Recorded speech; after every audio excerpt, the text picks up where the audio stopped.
Madam madam আমাকে একটু খাওয়ান দিবেন? খাবার দিব মানে? তুমি বাসায় খাবার খেতে পারো না? আমাদের বাসায় না খাবার নাই। তোমার ক্ষুধা লেগেছে অথচ তোমার বাসায় খাবার নেই? আচ্ছা ঠিক আছে, তুমি ওখানে যে বসো, আমি খাবার দিতে বলতেছি। এই ভাই, ওকে 1 প্লেট মুরগির মাংস দিয়ে ভাত দাও তো।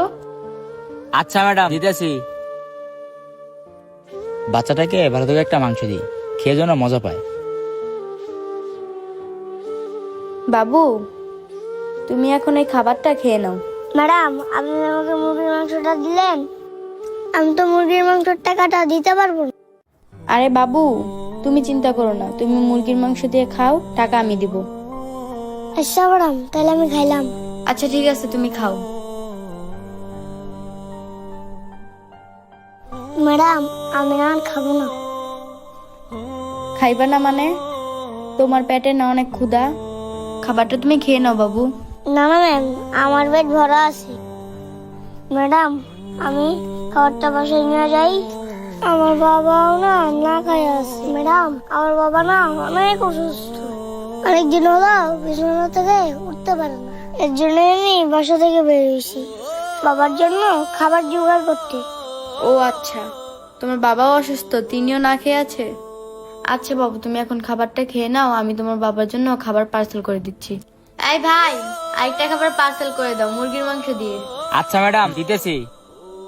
নাও বাবু, তুমি এখন খাবারটা পেট ভরে খেয়ে নাও, তোমার বাবার জন্য আমি খাবার পার্সেল করে দিচ্ছি। আচ্ছা ম্যাডাম ঠিক আছে। অনেকদিন যাবত মুরগির মাংস দিয়ে ভাত খাই না, আজকে একটু শান্তি করে মুরগির মাংস দিয়ে ভাত খাবো। আহারে, বাচ্চাটাকে দেখে মনে হচ্ছে অনেক ক্ষুধার্ত, আর মনে হয় অনেকদিন যাবত ভালো মন্দ কিছু খায় না। এই নেন ম্যাডাম আপনার পার্সেল। এই নাও বাবু, তোমার পার্সেলটা চলে আসছে, তুমি তাড়াতাড়ি খাওয়া শেষ করো। আচ্ছা ঠিক আছে ম্যাডাম। না, বাচ্চাটার সাথে আমার যেতে হবে, দেখি ওর বাবা কতটুকু অসুস্থ। ম্যাডাম আমার খাওয়া শেষ। তোমার খাওয়া শেষ? হ্যাঁ ম্যাডাম আমার খাওয়াই শেষ। আচ্ছা ঠিক আছে, চলো আমরা দুজন মিলে তোমার বাবাকে দেখতে যাব। আচ্ছা ম্যাডাম চলেন।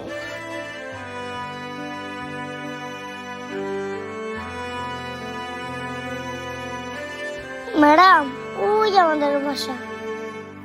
আচ্ছা ঠিক আছে বাবু, চলো। আচ্ছা ম্যাডাম আপনি দাঁড়ান, আমি আমার বাবাকে ডাক্তার নিয়ে আসতেছি। বাবা বাবা গেটটা খুলো। কি হয়েছে বাবা? ওই ম্যাডামটা না আমাকে মুরগির মাংস দেওয়া ভাত খাওয়াইছে। এই দেখো তোমার জন্য খাবার পার্সেলও দিছি। বাবা, যাত্রার খাবার নিতে নেই, তুমি ওই ম্যাডামটাকে খাবার ফিরিয়ে দাও। আরে ভাই, আপনি তো আচ্ছা মানুষ, আমি আপনাকে খাবার দিলাম আর আপনি আমাকে অপমান করতেছেন। আরে বাহ ম্যাডাম, আপনি দেখি মানুষকে সাহায্য করো শিখে গেছেন। আরে ভাই, আপনি কি বোঝাতে চাচ্ছেন? আমি কি মানুষকে সাহায্য করতে পারি না? আর আপনি আমার সাথে এইভাবে কথা বলতেছেন কেন? আপনি কি আমাকে চিনেন? হ্যাঁ ম্যাডাম, হয়তো বা একসময় চিনতাম। হয়তো বা চিনতেন মানে? আপনার পরিচয় দেন। তাহলে আপনি জানতে চান কে আমি? আরে তুমি? হ্যাঁ আমি। এখনো দেখি তোমার দেমাগ কমেনি। তোমার দেমাগ দেখি সেই আগের মতো নিয়ে আসছে। এই যে আমার কাছ থেকে বাচ্চাটাকে নিছো, এখন তো ওকে 2 বেলা 2 মুঠো ভাতও খাওয়াতে পারো না। আর পারবাই বা কেমনে? কাজকর্ম তো কিছুই করো না। আমাদেরকে নিয়ে তোমার এত ভাবতে হবে না, তুমি তোমারটা ভাবো। বাবু, তোমার ওই ম্যাডামকে খাবারটা ফেরত দিয়ে আসো। ম্যাডাম এই নেন আপনার খাবার। আমার বাবা আপনার খাবার খাবে না। চলো বাবা।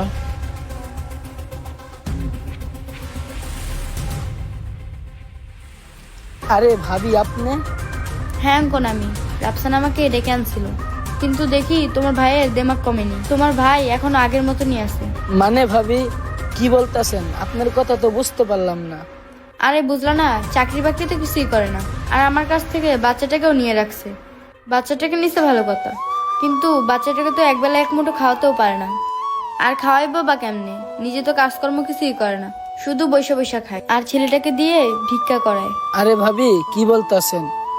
আপনি যেটা ভাবতেছেন আসলে সেটা না। আপনি জানতে চান আমার ভাই আপনার জন্য কি করছে? শুনেন তাহলে। আমার ভাইয়ের অনেক বড় একটা রোগ ধরা পড়ছিল, আর চিকিৎসার জন্য অনেক টাকা প্রয়োজন ছিল। তখন আপনার কলেজে সেমেস্টার ফি, পরীক্ষার ফির জন্য অনেক টাকা প্রয়োজন ছিল, আর আপনার সেই টাকা জোগাড় করতে যায়া আমার ভাই যা কিছু ছিল সব বিক্রি করে দিছে।